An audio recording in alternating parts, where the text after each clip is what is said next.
उपमुख्यमंत्री देवेंद्र फडणवीस यांच्या पुढाकाराने राज्य सरकारचा विदर्भातील कापूस व सोयाबीन उत्पादन शेतकऱ्यांसाठी मोठा निर्णय.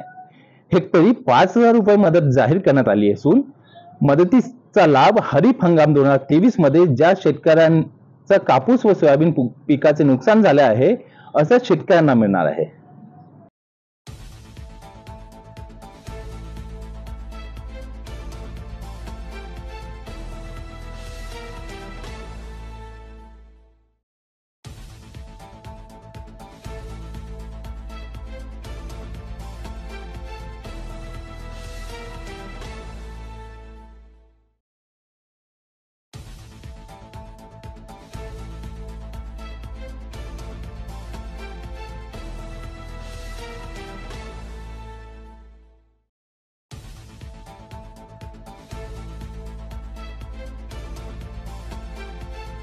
लाभ मिळण्यासाठी तालुका कृषी अधिकारी मार्फत अर्ज करावा आणि आवश्यक कागदपत्रे जमा करावीत. ई पीक पाहणी नोंद केलेल्या शेतकऱ्यांना या योजनेचा लाभ मिळेल.